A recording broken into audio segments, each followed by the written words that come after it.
Bonjour, bienvenue pour cette première vidéo à l'essentiel des thérapeutes. Aujourd'hui on se retrouve à Saint-Pierre-en-Faucigny, au parc Andier, et où je suis en compagnie de Marilyn Colou qui est coach de vie. Bonjour Bonjour Marilyn. Christiane. Donc aujourd'hui nous allons voir le thème de le stress, qu'est-ce que c'est? Donc Marilyn, tu es coach de vie. Peux-tu nous expliquer ton accompagnement et les personnes qui font la démarche de venir te voir? Alors, ce sont souvent des personnes qui, à un moment donné de leur vie, sont en souffrance. C'est-à-dire que, elles voient qu'elles se mettent souvent en colère, qu'elles ont des peurs, qu'il y a de la tristesse, mais qu'en fait tout se passe bien dans leur vie, Donc quoi. colère et tristesse, hein. Là, avec Oui. le petit, par exemple. Oui. C'est vrai. Colère et tristesse, mais l'enfant, lui, ça va être justement spontané. Mhm. C'est-à-dire que l'enfant, il va la vivre, il va la laisser vivre sa tristesse ou sa colère. C'est-à-dire que ça va sortir, il va aller vers sa maman, il va se faire cajoler et puis il repart. Mhm. Là, nous, on va travailler plutôt sur les conditionnements, c'est-à-dire que, on nous a pas appris à vivre nos émotions. Et au contraire, à les taire, c'est-à-dire arrête de pleurer, t'es assez grand, ou t'es un garçon, ou on doit se tenir bien et jamais se mettre en colère, etc. etc. On ne nous a pas appris à vivre ces émotions et c'est cela qui nous fait souffrir à un moment donné, qui fait qu'on a des conditionnements. Le conditionnement, si tu peux me permettre, qu'est-ce Oui. que c'est ?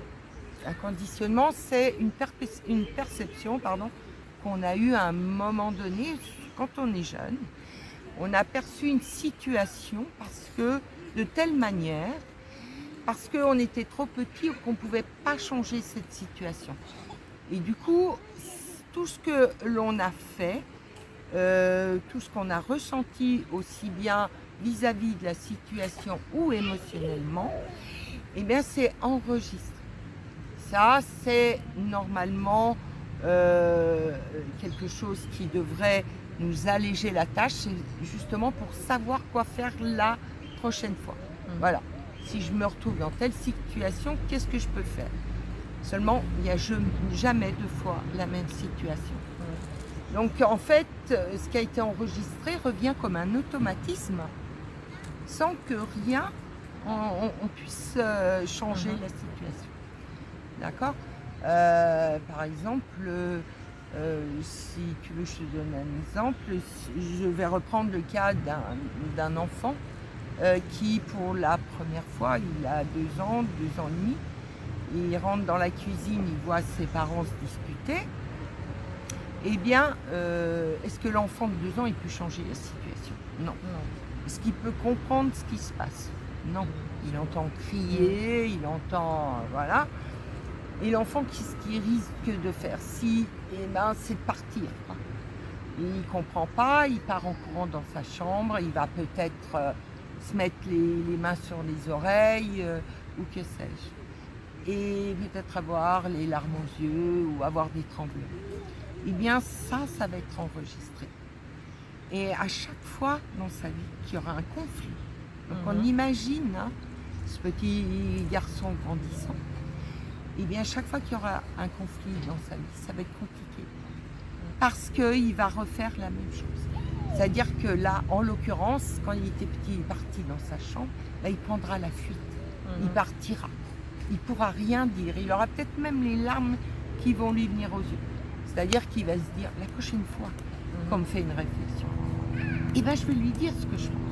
Je vais me défendre. Non, il ne pourra pas. Parce qu'il est conditionné. Voilà. Il est pris au piège, en fait, robotisé, on peut dire, par son conditionnement. Donc on est tous avec ces conditionnements. Voilà. Là, on est tous à la même enseigne. Voilà. Et je vais un petit peu... je voulais quand même savoir, toi, ça fait depuis longtemps que tu as mis un pied à l'étrier du développement personnel. Ça doit faire plus de 20 ans, je crois bien. Oui, beaucoup plus, 40. Et 40? Ah oui, 40. Mais tu fais pas ton âge. Merci. Et en fait, est-ce que tu peux nous dire ce qui t'a animé à l'époque et ce qui t'anime encore à poursuivre dans cette voie de l'accompagnement et que les gens y revoient un peu leur conditionnement? Eh ben, tout d'abord, c'était par nécessité pour moi, pour comprendre un petit peu. Moi, ça se passait beaucoup dans le corps, j'étais jeune et dès que je faisais des excès ou autre, eh ben, j'y ressentais dans le corps. Le corps me disait non et je voulais un petit peu comprendre ça. J'avais, comme tout le monde, des colères aussi, des angoisses, etc. Donc, je suis venue les premières formations à faire pour le corps. Donc j'ai passé en 92-94. J'ai fait la formation de ma sœur réflexologue, relaxologue. Et puis au fil du temps, vieillissant, mes conditionnements sont plus ressortis. Et comme tout en chacun, j'avais tout dans ma vie, mais je me sentais pas bien. Et puis j'avais des peurs, et puis j'avais des colères, et puis de la tristesse.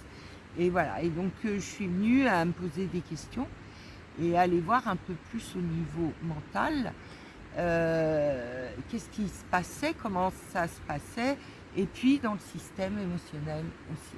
Donc au fur et à mesure, j'ai fait des formations diverses et variées, lu énormément de livres, et puis j'ai vécu les expériences, expérimenté sur moi-même, et ça m'a tellement fait du bien que aujourd'hui j'ai envie de le redonner aux autres. Tant et si bien que si ça peut aider certaines personnes, parce que l'humain m'a toujours. Je suis quelqu'un qui est très sociable et une envie d'aller vers l'autre. Et l'humain me passionne aussi. Et je pense c'est vrai que c'est passionnant. Hein. Oui. Enfin, comme je suis aussi dans le domaine, c'est vrai que Ouais, chacun son. Voilà, mais c'est. Il n'y a pas de bonne ou de Non. mauvaise thérapie. Il y a juste la thérapie qui parle à la personne. Voilà. Et on est tous divers, on est tous différents. On s'est tous construits différemment. Et on n'a pas tous les mêmes besoins.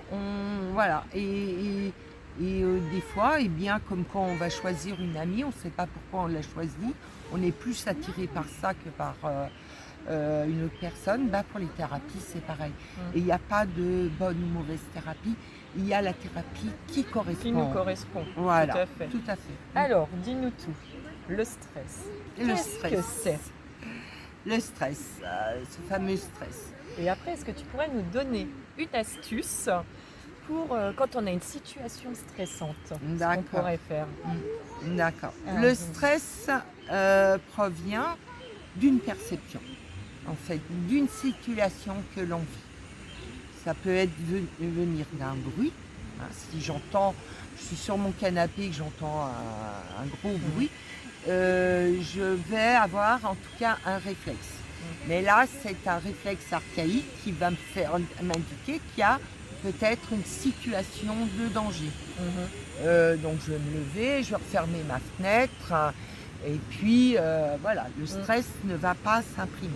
Par contre, comme je le disais tout à l'heure, si je vis une situation que j'ai une personne qui m'a embêtée ou une situation où je me suis sentie rejetée, peut m'amener dans un état de stress.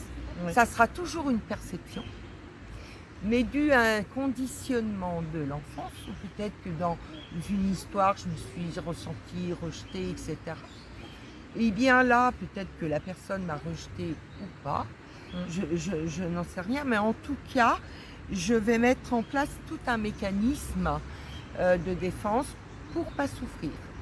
Donc ça va être des stratégies, mais en tout cas, au départ, c'est une perception ou une pensée, donc qui est aussi une perception, ça peut être une pensée, quelque chose que je vois qui m'amène en état de stress.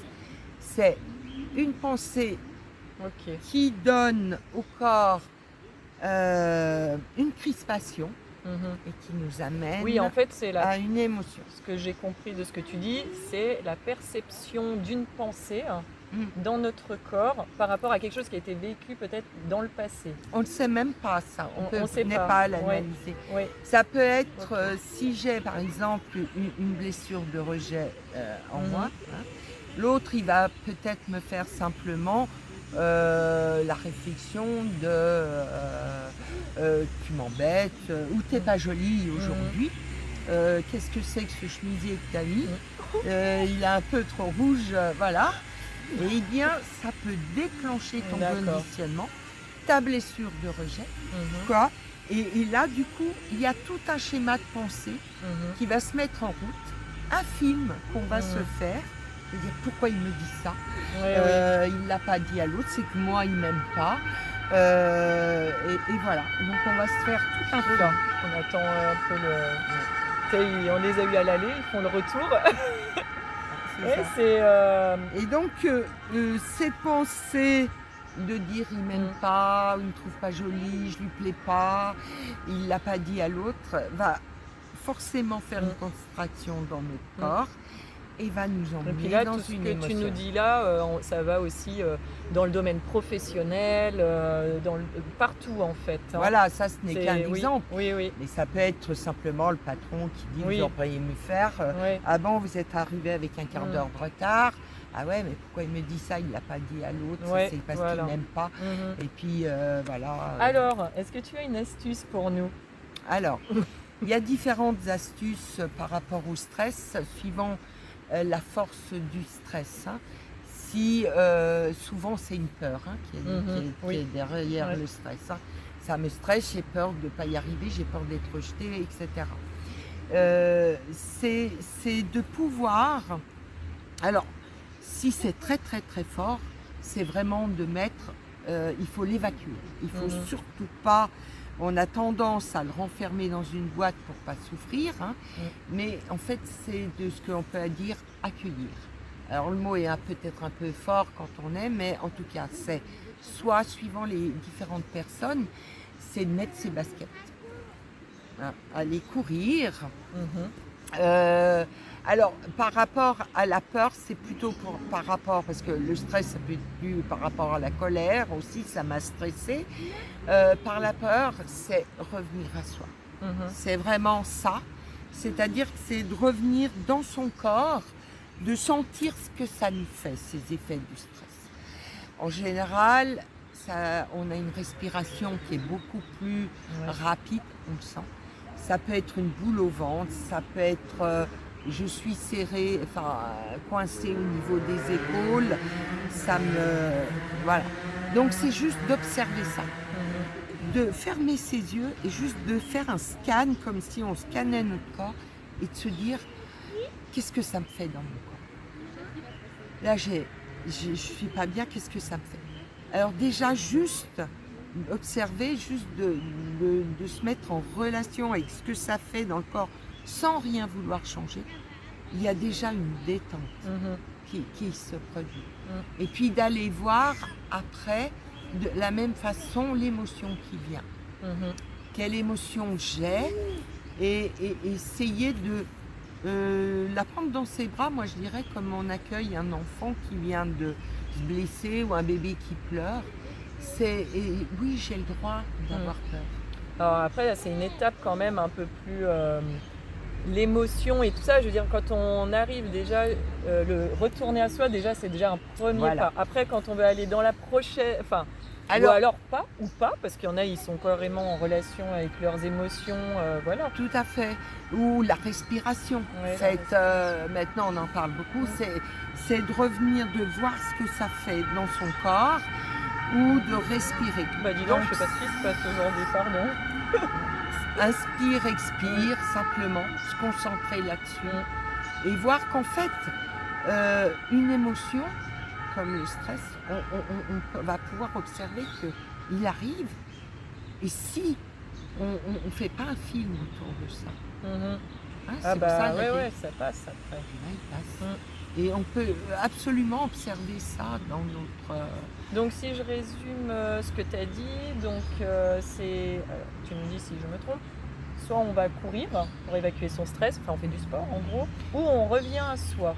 Voilà. On Et revient à soi suivant, par la respiration. par, par ce que j'ai besoin. Si je suis un sportif, je suis sportif, etc. Enfin, si c'est ce qui me libère, en fin de compte, Voilà, c'est il faut voir le ce qui peut nous correspond, en fait. voilà, ce qui correspond. Il n'y a pas de bonne et de mauvaise pratique. Oui, tout à fait. C'est justement revenir à soi tout le temps pour se dire, pour moi, qu'est-ce qui est bon de faire, quoi.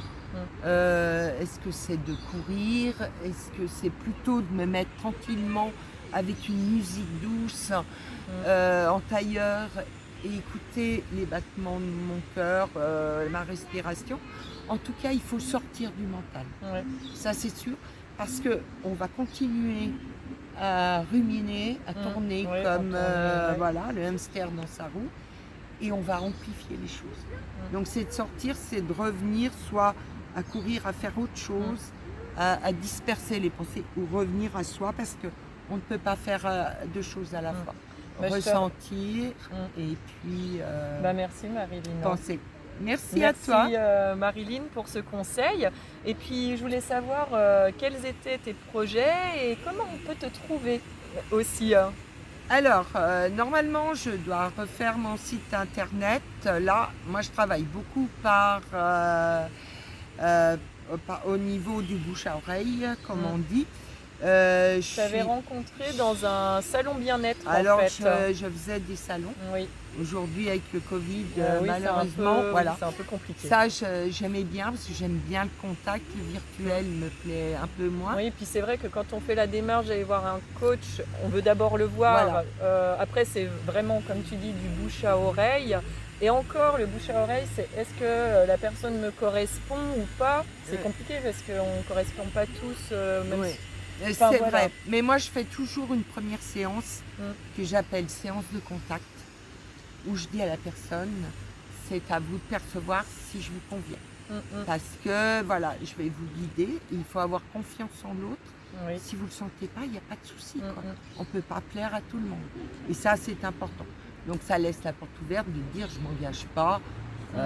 Voilà, et puis même voilà, de toujours dire, de pouvoir dire non, quoi. Et alors donc on peut te retrouver sur Annecy pour les personnes qui sont proches d'Annecy ou pas, parce que je veux dire quand on a trouvé la personne qui nous convient pour évoluer dans la vie, pour sortir de nos blocages, et ben on peut aussi aller un peu plus loin. Donc tu es sur Annecy et voilà, je suis sur Annecy, donc si les salons s'ouvrent, je serai à nouveau sur les salons.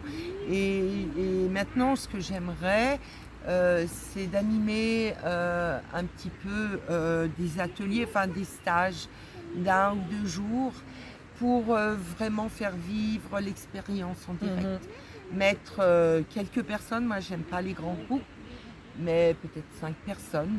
Mais qui est quand même une énergie autour de ça et pouvoir faire vivre l'expérience en direct parce que ça s'intègre beaucoup mieux quand on vit, dire les choses, mais il faut les changer aussi, donc les expérimenter soi-même, et comme chacun est différent, et ben c'est à chacun de pouvoir leur donner différentes choses à expérimenter, ce qui permettra d'être intégré beaucoup plus rapidement. Eh ben, merci beaucoup Marilyn. Merci à toi Christiane. Eh ben, j'espère que cette vidéo vous a plu. Si elle vous a plu, je vous invite à mettre un petit pouce bleu et de partager. Et on se retrouve donc le mois prochain pour une prochaine vidéo. À bientôt. Bye bye. Au revoir.